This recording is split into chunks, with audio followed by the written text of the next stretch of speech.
Assalamualaikum warahmatullahi wabarakatuh. Kita akan mula dengan surah Fatihah nanti dan sambung surah Al-Qasas muka surat 386. Muka 386. Bismillahirrahmanirrahim. Allahumma syrah bil Qur'anil azim sudurana wa yassir bihi umurana wa 'azzim bihi ujurana وحسن به أخلاقنا وسع به أرزاقنا ونور به قلوبنا وقبورنا برحمتك يا أرحم الراحمين يا الله يا واحد يا أحد يا واجب جواد انفعنا منك بنفعة خير في كل لحظة أبدا عدد خلقه ورضا نفسه وزنة عرشه ومداد كلماته الحمد لله رب العالمين أعوذ بالله من الشيطان الرجيم بسم الله الرحمن الرحيم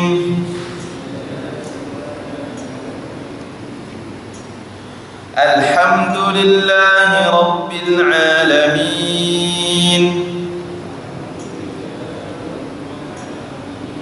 الرحمن الرحيم مالك يوم الدين إياك نعبد وإياك نستعين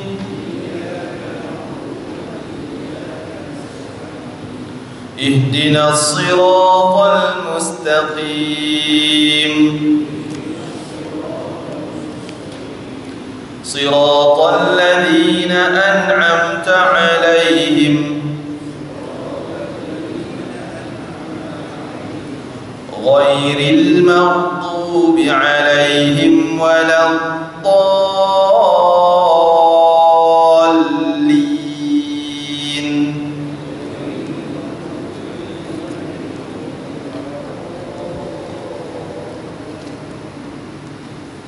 آمين بسم الله الرحمن الرحيم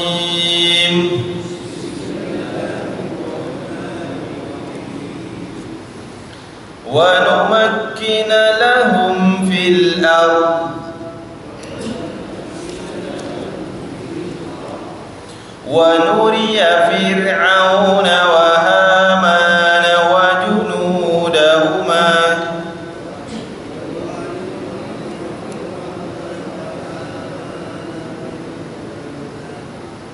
وجنودهما منهم ما كانوا يحذرون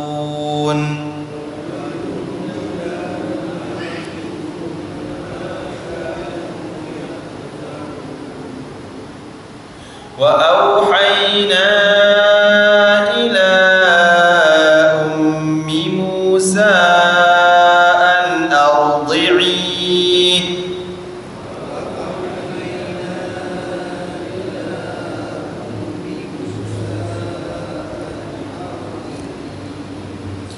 فإذا خفت عليه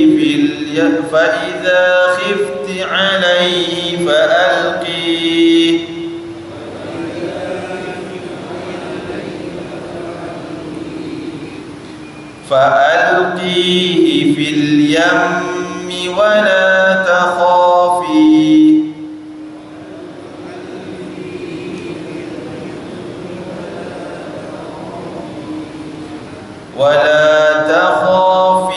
ولا تحزني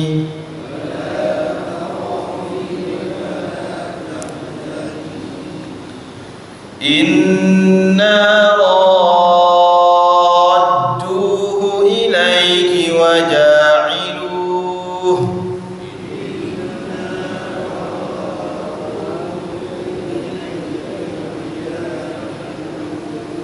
وجاعلوه من المرسلين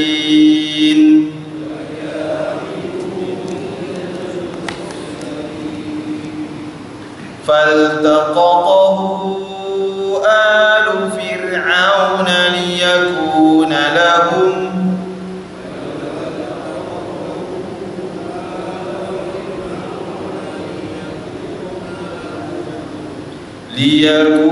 لهم وحسنا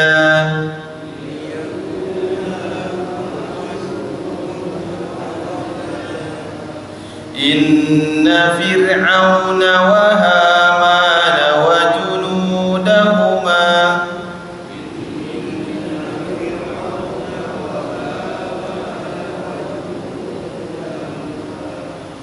وجنودهما كانوا خاطئين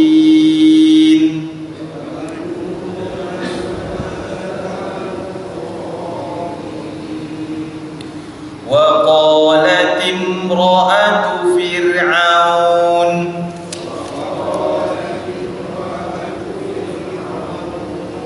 قرة عين لي ولك لا تقتلوه عسى أن ينفعنا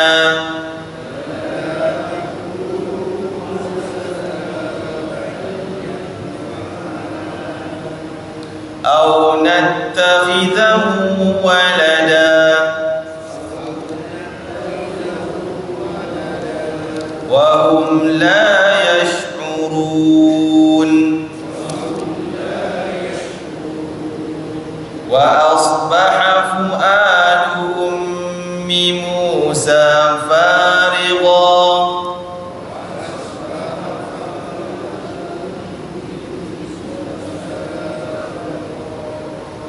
إن كادت لتبدي به لولا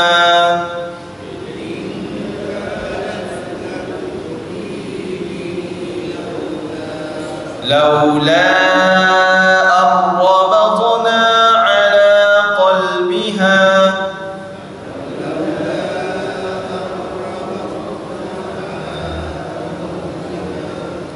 لتكون من المؤمنين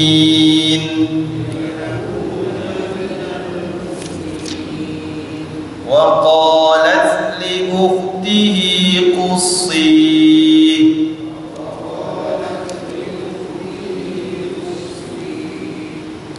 فبصرت به عن جنب وهم لا يشعرون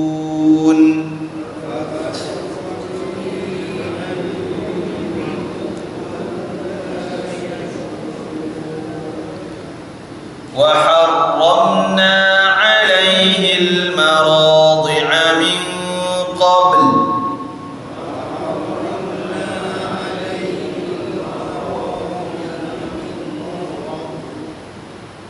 فقالت هل أدلكم على أهل بيت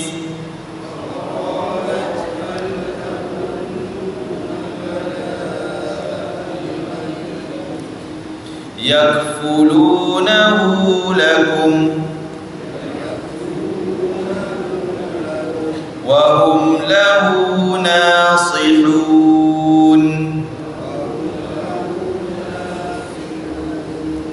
فرددناه إلى أمه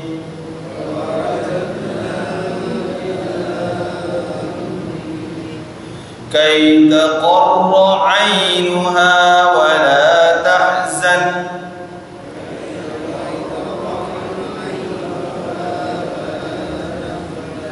ولتعلم أن وعد الله حق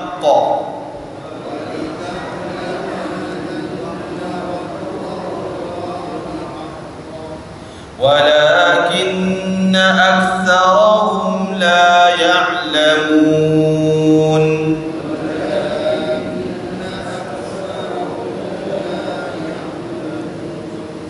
صدق الله العظيم وبه نستعين على أمور الدنيا والدين وعلى آله وصحبه أجمعين نوينا التعلم والتعليم والتذكر والتذكير والنفع والانتفاع والإفادة والاستفادة والحث على التمسك بكتاب الله وسنة رسول الله والدعاء إلى الهدى والدلالة على الخير ابتغاء مرضات الله وقربه وثوابه ومغفرته ورضوانه وحسن الخاتمة عند الموت ورفع الدرجات في الجنة ومرافقة النبي محمد صلى الله عليه وسلم على دين وكل صالح شامل خيرات الدنيا والآخرة وإلى حضرة سيدنا محمد صلى الله عليه وسلم برحمتك يا أرحم الراحمين. أما بعد, di awal surah Al-Qasas yang kita dah mula beberapa ayat surah Al-Qasas. Qasas maknanya kisah-kisah,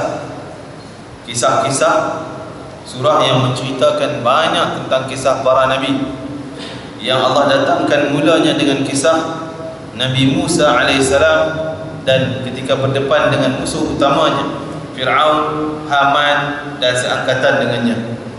Jadi Allah datangkan cerita kepada Nabi Muhammad agar dijadikan i'tibar, pengajaran bahawa janji Allah pasti akan benar, walaupun nampak peringkat awal nampak macam tak tepat dan sebagainya.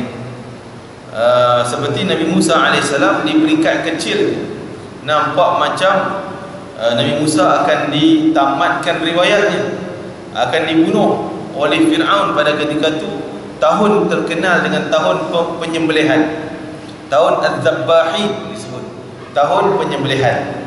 Sebab sebelum tahun penyembelihan itu Fir'aun bermimpi satu malam. Ini kisah selalu kita ulang-ulang, tapi disebut daripada awal. Bermimpi satu malam nampak bola api yang keluar melantun dari rumah-rumah Bani Israel, keluar daripada rumah Bani Israel dan melantun-lantun macam bola tu, pelanting-pelanting masuk ke rumah-rumah Qibti, iaitu rakyat-rakyat Fir'aun, orang Mesir. Dan akhirnya terbakar habis sampai ke istana Fir'aun.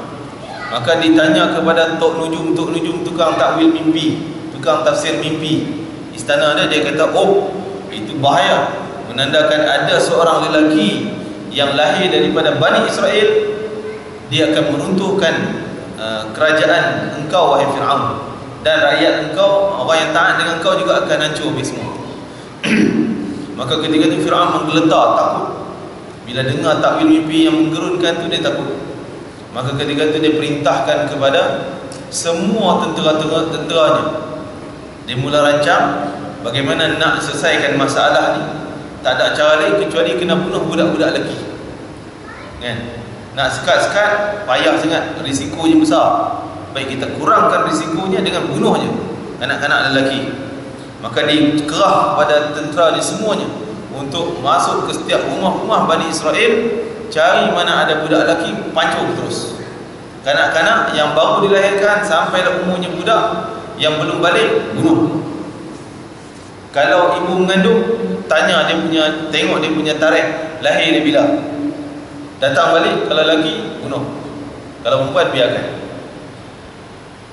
Maka ketika itu Allah dah wahyukan kepada Ummi Musa, wahyu kepada ibu Musa. Tak disebut nama ibu Musa dalam ni, dalam tafsir mana-mana pun tak disebut tentang nama ibu Musa. Maka kepada ibu Musa ni dia dapat wahyu, tapi wahyu kepada ibu Musa bukanlah wahyu kepada para nabi. Tidak, seperti Allah juga sebut diwahyukan kepada Maryam binti Imran. Maryam juga dapat wahyu, tapi bukan wahyu kenabian. Wahyu ni ada dua ataupun makna-makna yang lain. Satu wahyu yang kita faham, iaitu wahyu daripada Allah, jawapan ataupun kalimah Allah Ta'ala yang Allah turunkan kepada para nabinya yang layak, dan kepada para nabinya melalui wasitah, melalui Jibril alaihissalam. Itu wahyu. Itu wahyu. Dan lain daripada nabi, maka wahyu juga kadang-kadang digunakan perkataan wahyu, tapi maknanya lain. Mungkin maknanya ilham.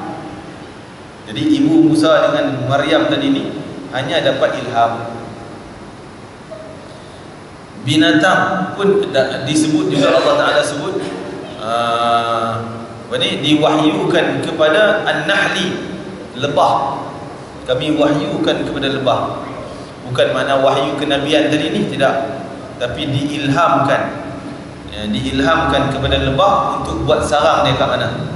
Allah bagi ilham, lebah nak buat sarang kat mana, Allah punya petunjuk, Allah punya kawalan.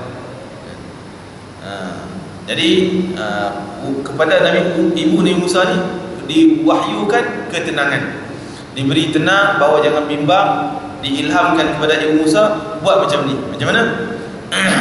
Iaitu dihanyutkan. Masa tu Musa ni sempat duduk dengan ibunya hanya 3 bulan. Daripada umur dia 3 bulan, daripada kecil sampai 3 bulan, itu mak dia buat keputusan untuk hanyutkan si anak lelaki dia ni.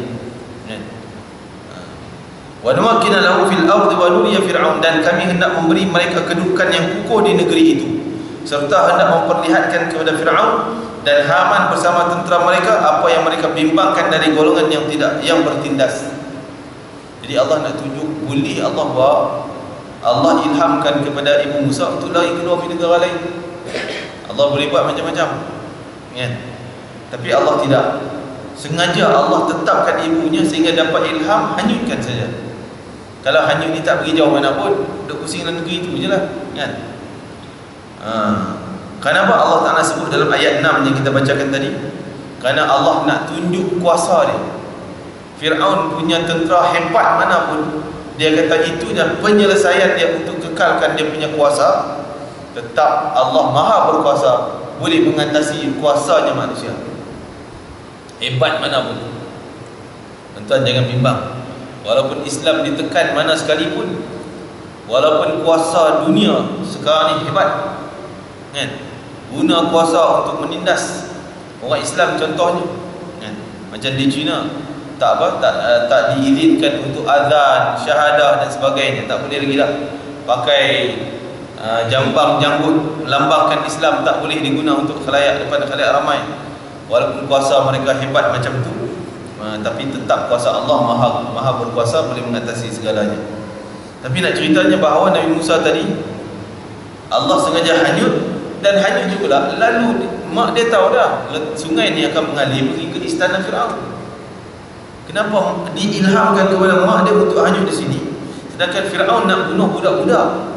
Kalau hanyut budak ni pergi situ, mati dia juga mak dia, Nabi Musa. Mak dia tak terfikir hal tu, memang tak terfikir. Allah stopkan fikiran tu. Dia hanya nak keluarkan anak daripada rumah dia, sengaja Allah dah rancang macam tu supaya nak tunjuk kuasa Allah Ta'ala. Walaupun dia akan diambil, dipelihara oleh Fir'aun nanti, tapi tetap akan selamat. Itu janji Allah. Wa nuriya Fir'aun wa Haman wa junudahuma, Allah nak tunjuk kuasa kepada Fir'aun dan Haman. Siapa Haman? Haman adalah menteri kanan, orang kepercayaan Fir'aun. Dalam sebuah hadis Rasulullah sebut, barang siapa yang mengabaikan solat, siapa yang tak menjaga sembahyang, maka dia akan dibangkitkan di mahsyar nanti. Dia mengabaikan solatnya kerana urusan dunia, dia akan dibangkitkan di mahsyar nanti bersama dengan Fir'aun, Haman, Qarun dan Ubay bin Khalaf.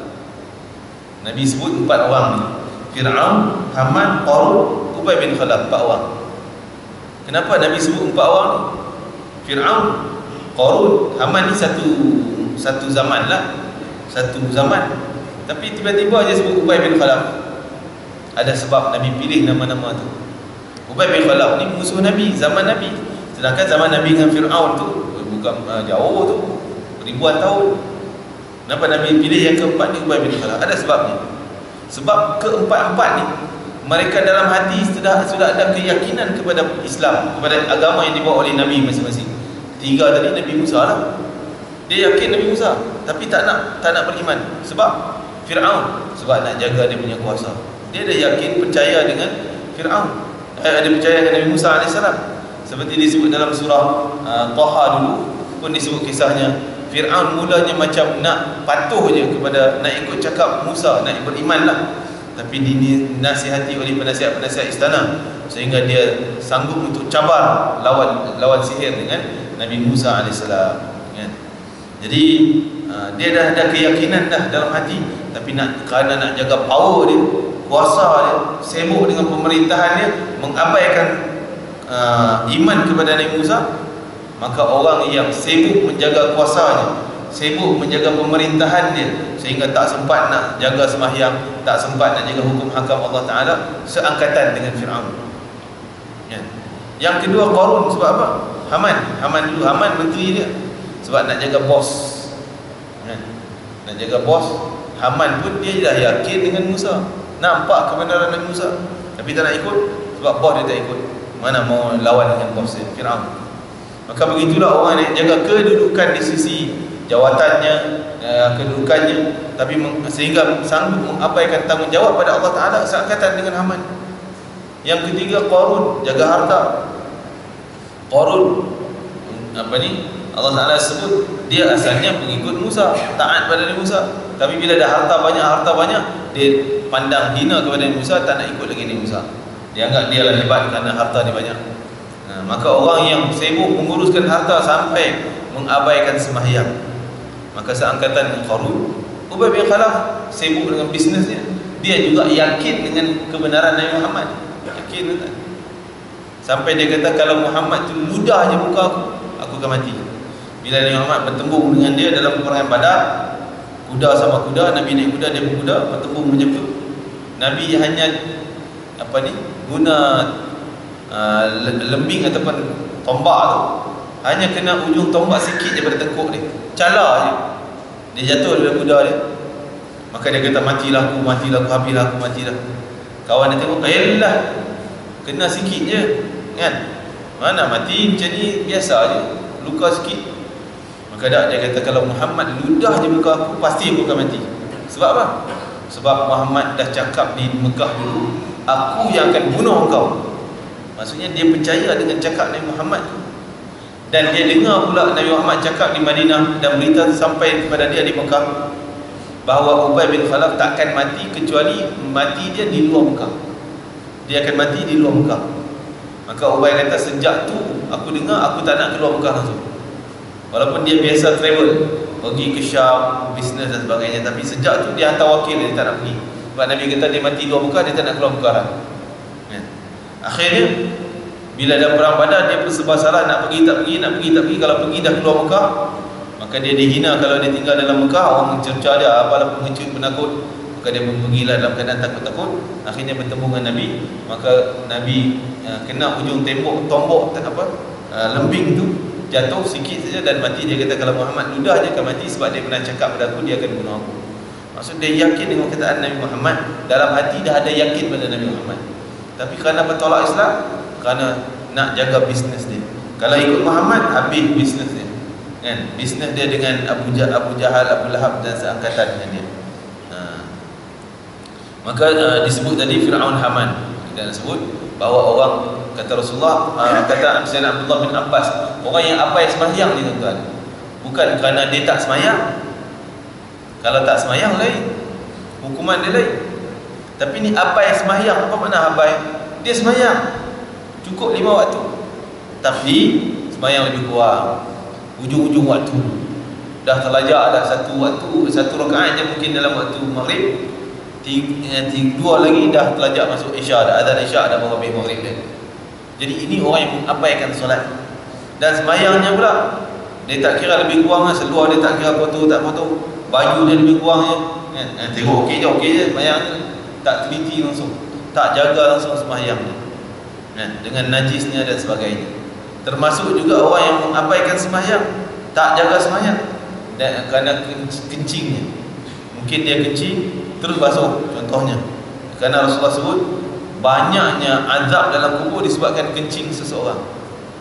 Sebab kencing, mungkin dia tak tus ataupun tak berdahem tu, sehingga masih ada air kencing di saluran kencing dia, sehingga satu ketika nanti bila takbir mungkin dia terbatuk, batuk tu dah terkeluar titik 2 titik, batal sembahyang kan? Dia tak sedar. Jadi itu orang yang tak jaga sembahyang. Ini yang disebut bangun 4 golongan tadi ni, orang tak jaga sembahyang. Bukan orang tak sembahyang azab lagi dahsyat kan? Bangun di mahsyar nanti.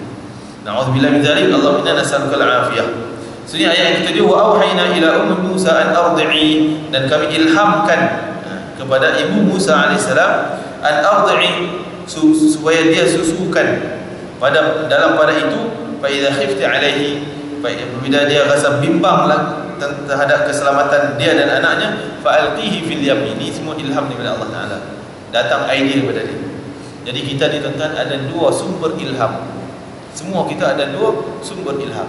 Satu ilham daripada malaikat, satu lagi ilham daripada syaitan.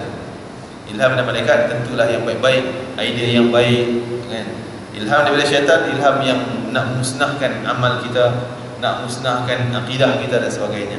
Tapi kadang-kadang kita tak sedar, kita tak boleh nak beza. Ini bahaya. Kita dah rasa itu ilham malaikat. Contohnya suruh kita sembahyang banyak-banyak. Baik itu, perbuatannya baik, tapi tak sedar dia itu adalah ilham daripada syaitan. Dari mana pula syaitan yang suruh sembahyang tu? Kan? Syaitan mungkin dia suruh kita, oh kau bangun tengah malam ni pukul 3 pagi, pukul 2 pagi, sembahyang, jangan tidur, sembahyang, bangun, jangan, sembahyang lagi sampai ke subuh. Kan? Oh, besok kita rasa aku nak jadi waliullah lah. Kan? Aku wali, sembahyang boleh 20 rakaat. Mana ada orang boleh buat macam tu? Dia tu tengok subuh-subuh mata sepek, orang tidur. Tengok orang ni habis amalan ni. Syaitan ni bijak. Kadang-kadang dia suruh kita buat yang banyak-banyak. Belakangnya dia puji kita, oh, kau hebat, mana ada orang yang lebih hebat pada kau. Dah datang sifat ujub, rosak amalan kita. Dah datang sifat-sifat riya, takabur, rosak amalan kita. Itu rupanya ilham daripada syaitan yang kita tak sedar. Kita nampak itu ilham macam daripada malaikat. Jadi kena hati-hati. Apa-apa kita minta pada Allah, supaya Allah Ta'ala lah yang beri taufik, hidayah kita, dorong kita, jalan kita kepada tempat yang Allah redhakan. Jadi ilham kepada Ibu Musa, fa idza khifti 'alaihi fa'alqi fil yam wa la takhafi wa la tahzani. Janji Allah Ta'ala, engkau jangan bimbang, engkau jangan takut, jangan sedih. Allah pesan kepada ibunya, jangan bimbang, jangan takut dan jangan sedih. Jadi akhir-akhir mutakhir disebut dalam sebuah hadis, Allah akan banyaknya mimpi-mimpi yang benar. Zaman mutakhir ni akan datang banyak mimpi yang benar. Hanya Allah berikan mimpi yang benar ni kepada orang yang shadiq, orang yang jujur dalam perkataan, tak pernah bohong, jujur dalam amalan dia, tak pernah tipu orang dan sebagainya. Orang jujur ni mudah dapat mimpi yang benar, mimpi yang salih. Jadi cara Allah ilhamkan kepada manusia biasa yang bukan taraf Nabi dan bukan taraf wali dan sebagainya, mungkin orang salih, mungkin kadang-kadang didatangkan dalam bentuk mimpi. Seperti kisah mimpi ni banyaklah. Antaranya kisah Raja Bahrain. Dia bermimpi ni zaman cerita lama, bukan cerita terkini, tak lama. Zaman ketika tu dia bermimpi bahawa ada orang sedang korek lubang nak curi jasad Nabi sallallahu alaihi wasallam di Madinah. Dia terkejut daripada mimpi tersebut, jaga. Dia rasa itu mainan tidur lah, biasa, mimpi biasa aja. Dia tak anggap benda tu benar lagi, mimpi yang betul. Sebab Raja Bahrain pada ketika tu, dia daripada keturunan Sayyidina Hasan. Maka malam yang kedua dia mimpi lagi benda yang sama, disampaikan benda yang sama. Ada orang korek lubang dah dekat dah dengan jasad Nabi, nak curi jasad Nabi. Maka dia terkejut lagi, mimpi yang sama dah 2 kali.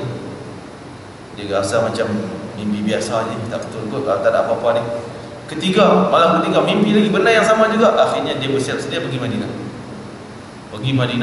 Sampai Madinah, dia ziarah Nabi SAW. Dia terfikir, aku nak buat macam mana nak kesan orang korek jasad, korek lubang ni. Maka diberi ilham kepada dia,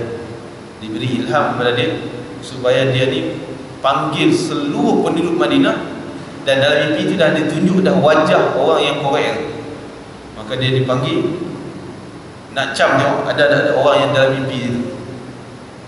Panggil semua, macam mana nak panggil dia orang mau kan datang, dengan cara tabur duit, bagi derma, bagi bantuan dan sebagainya. Semua orang keluar, minta semua fakir miskinnya, yang kaya ni semua keluar. Dia akan bagi sumbangan dan sebagainya. Akhirnya bila hari pertama dia bagi, tengok setiap orang yang datang ambil, tak ada pun wajah-wajah muka yang dalam mimpi. Akhirnya dia buat lagi, suruh tentera dia pergi. Hari kedua dia buat lagi, bagi bantuan lagi, supaya nak tengok lagi. Dan dia minta dia punya tentera-tentera dia untuk pergi round rumah-rumah, ada tak orang yang tak keluar. Di round.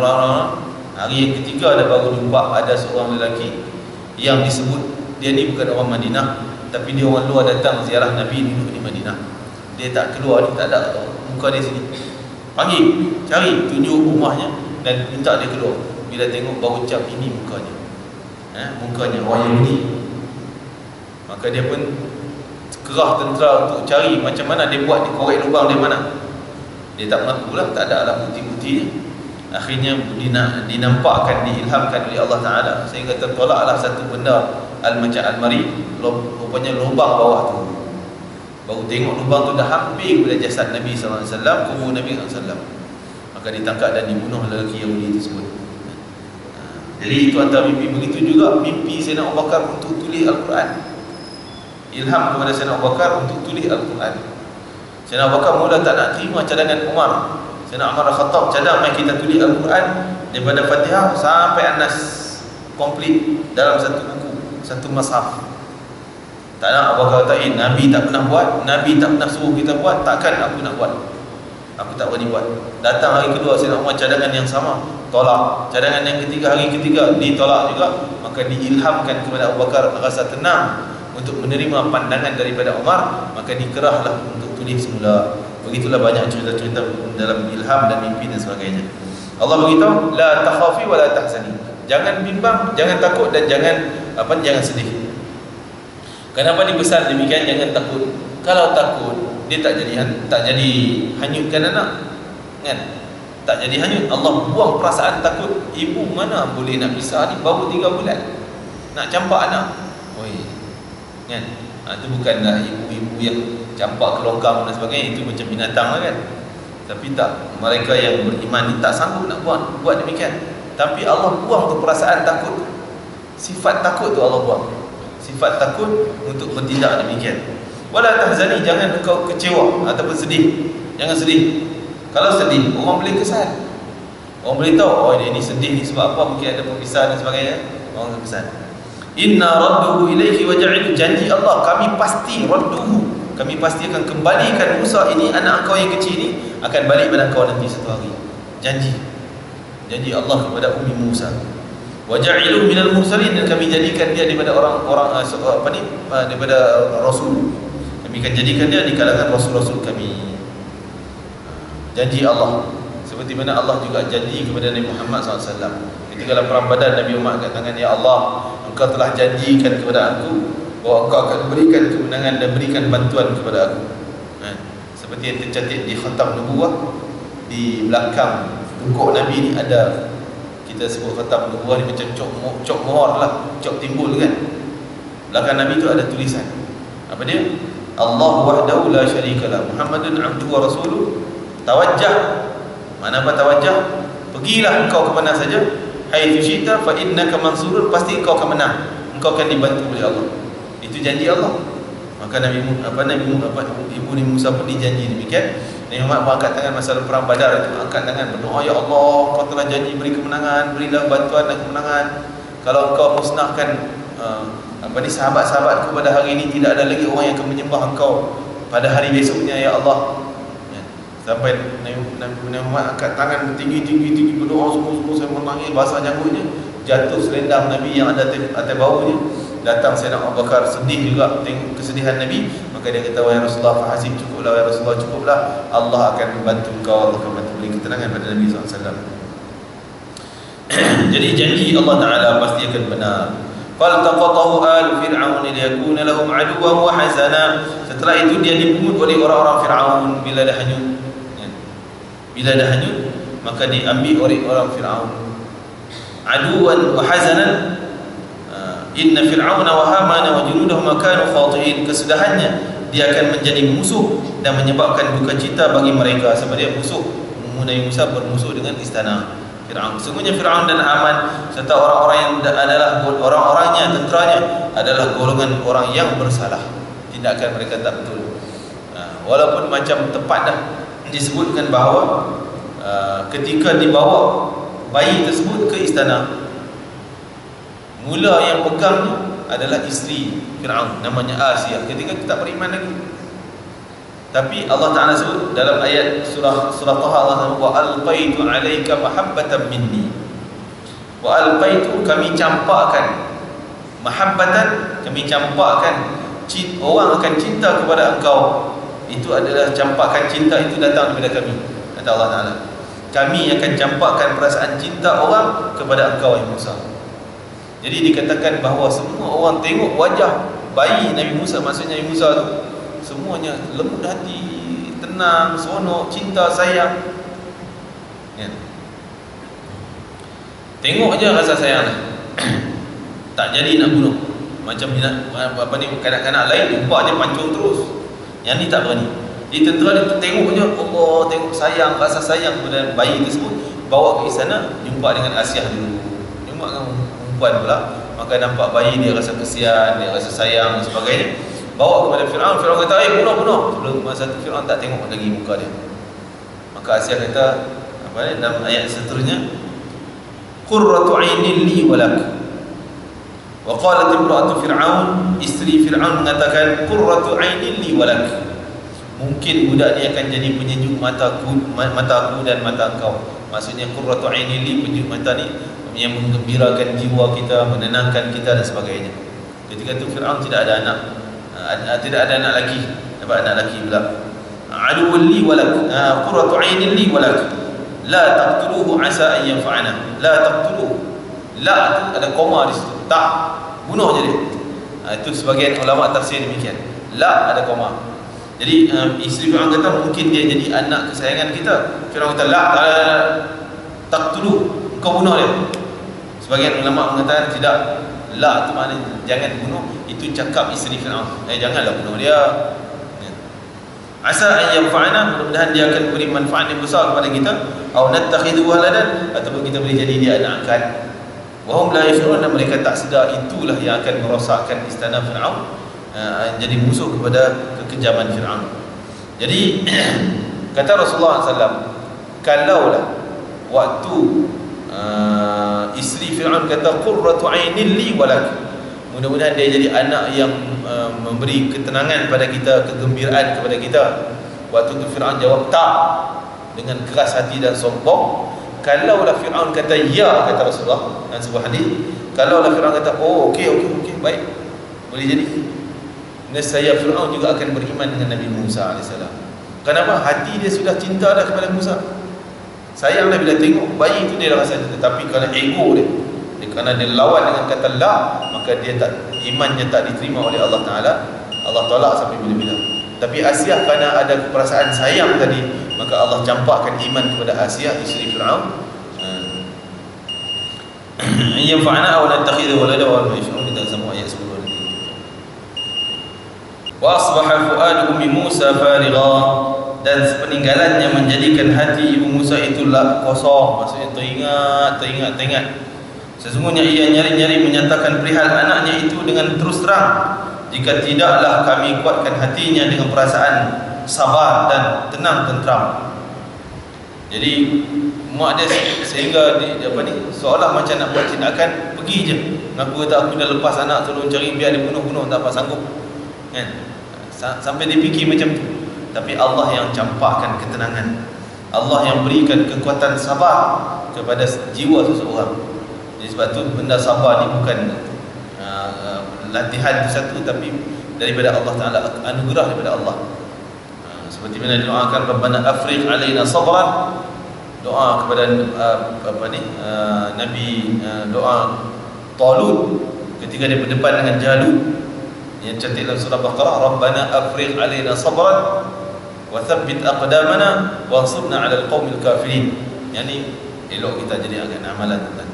Ya Allah, afriq alaina sabran, campaklah sifat sabar, tambahilah sifat sabar kepada hati kami. Wa thabbit aqdamana, dan kuatkanlah pendirian kami dalam Islam, pendirian kami dalam ketika itu di peperangan, maksudnya dalam bersama dengan Talut.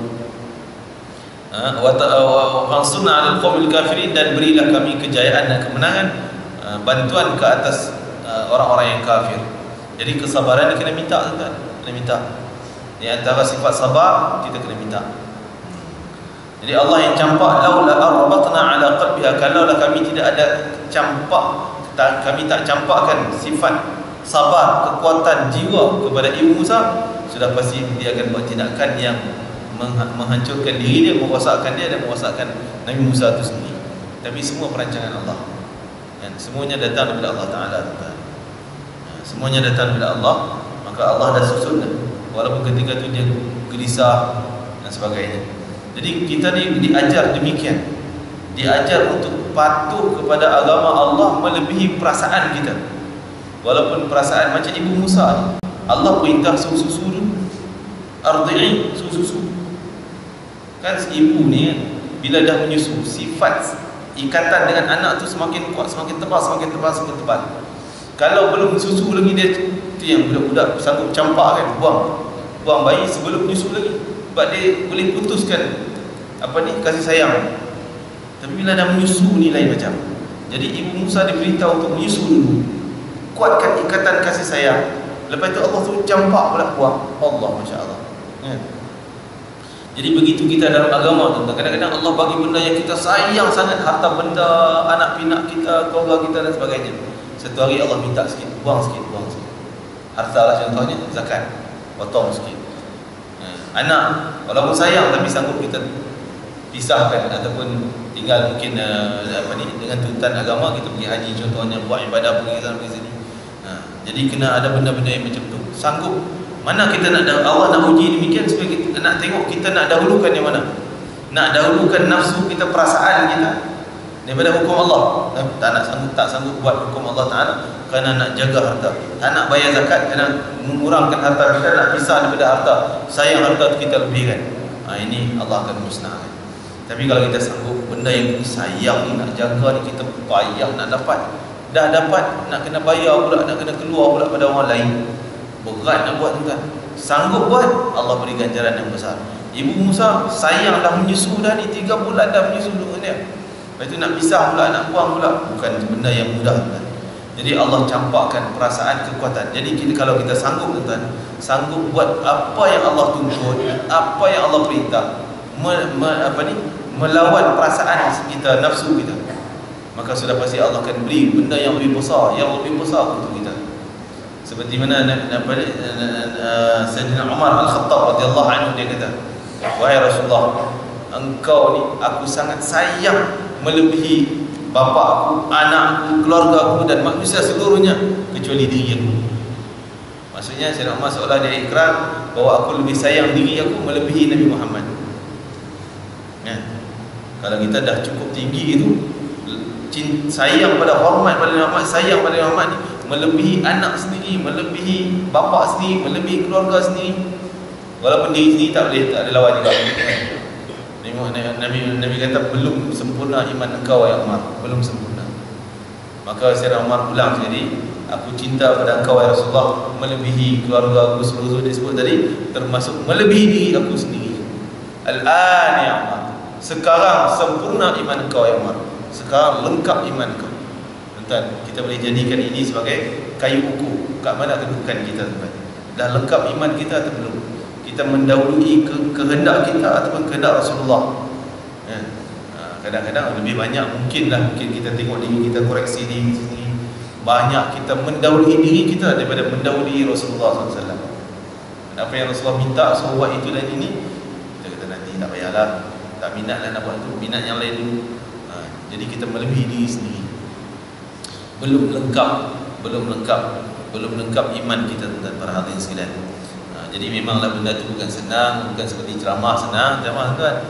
Nak buat, kita kena berusaha dan juga menambahkan ilmu kita, dan menanamkan minat kita untuk mendalami dan mengikuti jejak Rasulullah SAW.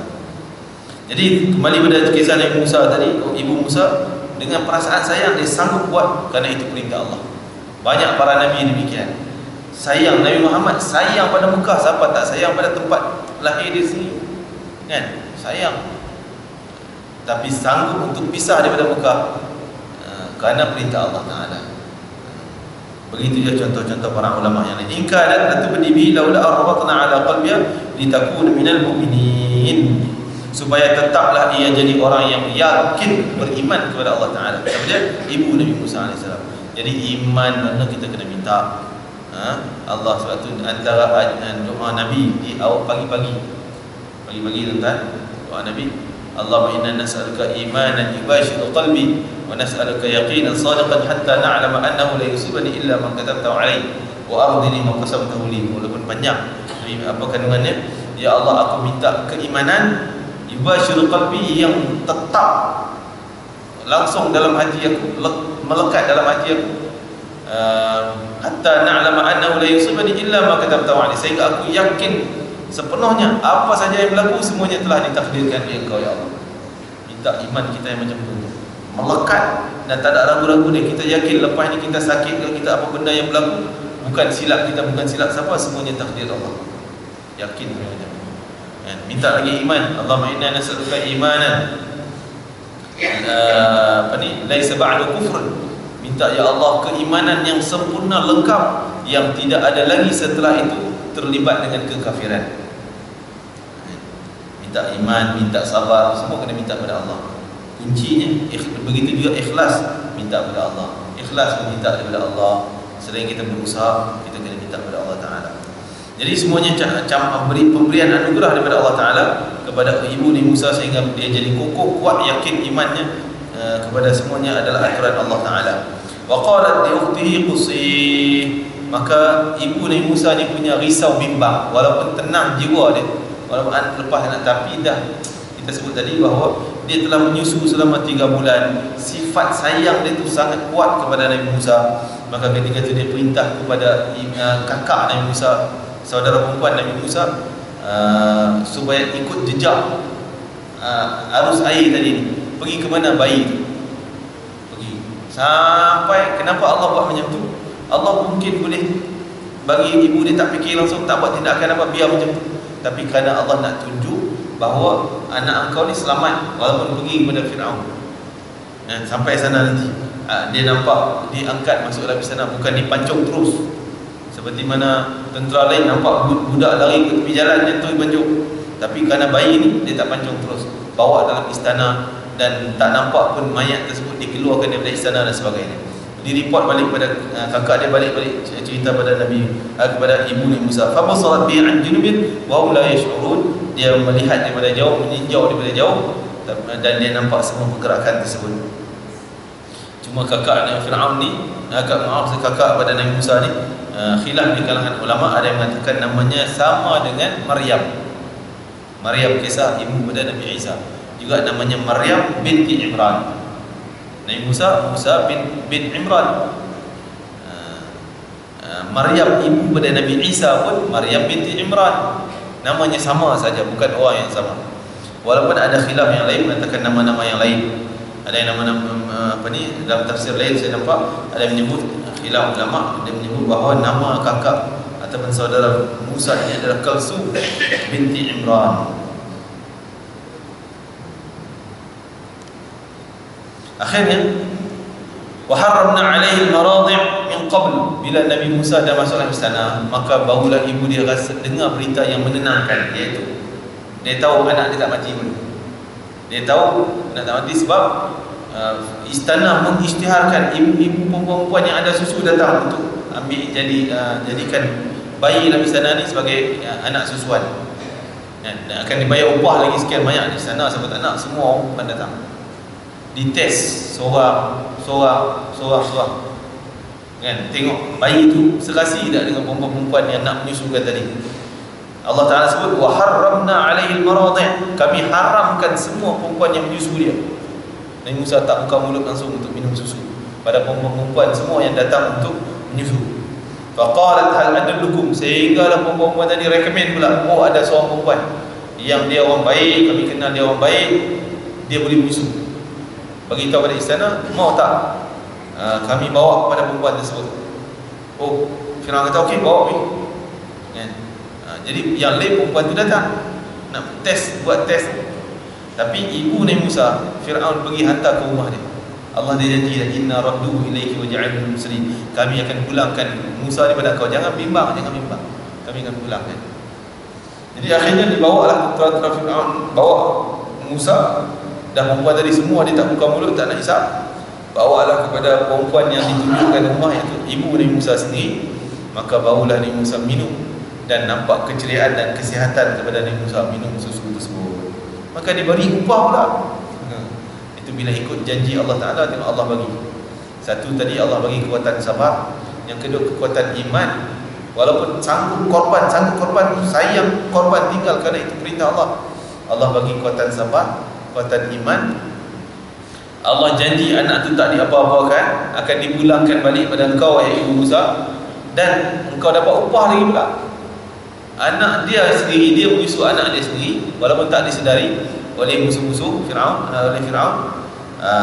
dan akhirnya dia dapat upah pula, digajikan oleh istana. Hal adullukum ala ahli baiti yakfulunahu lakum wa hum lahu nasihun. Maukah kamu aku tunjukkan kepada kamu, iaitu seorang penduduk sebuah rumah yang dapat menjaga dan memelihara untuk kamu anak ini, serta mereka tulus ikhlas untuk menjaganya. Bawalah, faradadnahu ila ummi, maka kami kembalikan Musa itu kepada ibunya sendiri, kai taqarra 'ainuha, supaya dia rasa, ibunya rasa tenang dan tenteram. Tak lama pun pisah, tak pisah lama pun, hanya sekejap beberapa hari, maka itu kembali balik ke rumahnya. Mak dia merasa tenang, tenteram. Wala tahzan, sehingga engkau tak rasa duka cita lagi, dah sedih. Walita'lama anna wa'dallahi haq, dan juga nak bagi tahu pada Ibu Musa, janji Allah yang sebelumnya pasti benar. Itu janji Allah Ta'ala yang pasti perlu kita yakin sedemikian. Apa saja janji Allah, seperti Allah janji bila orang tu keluar zakat, Allah akan tambah lagi rezeki. Percaya tak percaya tuan? Yakin, kita kena percaya, kita kena yakin semua janji Allah adalah benar. Buat begini-begini akan dapat kebaikan demikian. Yakin. Walaupun kita nampak kadang-kadang macam tak masuk akal lah janji-janji tersebut. Contoh seperti Nabi Muhammad bila turunnya ayat tentang infak harta, digandakan 700 kali ganda, maka Rasulullah angkat tangan minta lagi gandaan ganjaran pahala tu. Maka Allah kata, siapa yang bagi hutang pada Allah, pinjam pada Allah, Allah akan bayar dengan gandaan yang cukup banyak. Allah tak sebut dah bilangan dia berapa, tak mampu nak sebut dah. Kathira, kata para ulama, tak ada angka yang boleh nak hitung. Macam mana tak ada angka yang boleh nak hitung berapanya? Seperti contoh kata ulama, kalau kita derma sebiji kurma contohnya, sebiji kurma tu hari ni kita derma, sebiji kurma berapa nilai? Berapa puluh ringgit sebiji kurma tu? Tak sampai sen-sennya, mungkin 50 sen pun tak ada, kan? Sebiji kurma kita tu derma contohnya, maka seolah macam hari ni kita tanam kurma tersebut, berapa tahun, mungkin setahun dia akan tumbuh pokok dan keluar pula buahnya. Berapa biji buah kita boleh hitung? Daripada sebiji kurma tadi dah jadi sebatang pokok, sepohon pokok, dan keluar pula berjuta-juta biji buah.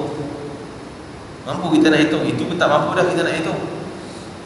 Juta biji buah tadi ditanam pula, dilaburkan lagi, ditanam, keluar dah juta pokok, dah jadi bilion-bilion, dah berganda dah. Kita tak mampu nak hilang. Itu kata ulama, fa yudha'ifu ad'afan katsira. Allah ganda dengan ganda yang banyak, tak ada angka yang mampu kita nak hitung. Banyak. Benda tu diteruskan, tanam lagi, tumbuh lagi, tanam lagi, tumbuh lagi, tanam, sampai bila? Sampai kita bertemu Allah Ta'ala di akhirat nanti. Allah bayar balik. Jadi Rasulullah angkat tangan, ya Allah, tak cukup untuk umat aku, ya Allah, tambah lagi. Dah yang tu pun rasa tak cukup lagi, Allah kata, innama yuwaffas sabiruna ajrahum bighairi hisab. Hamba-Ku yang sabar, terus aku masuk syurga tanpa hisab, tak perlu nak hitung lagi. Tadi perlu hitung juga berapa kali ganda. Ni dah masuk syurga terus kan. Buat amal kebajikan dengan niatnya ikhlas fi sabilillah kerana Allah Ta'ala, maka terus dimasukkan ke syurga tanpa hisab, tak perlu Allah nak hitung-hitung. Bangun di mahsyar nanti terus masuk syurga. Orang yang sibuk dengan urusan-urusan yang lain. Jadi janji Allah Ta'ala, wa lita'lama anna wa'dallahi haqqan, supaya kamu yakin sungguh dengan janji Allah semuanya adalah maha benar. Walakinna aktsarahum la ya'lamun, tapi memang kata Allah, tak ramai orang yang begitu yakin dengan janji Allah yang maha benar. Banyak orang ragu-ragu, banyak orang yang rasa macam tak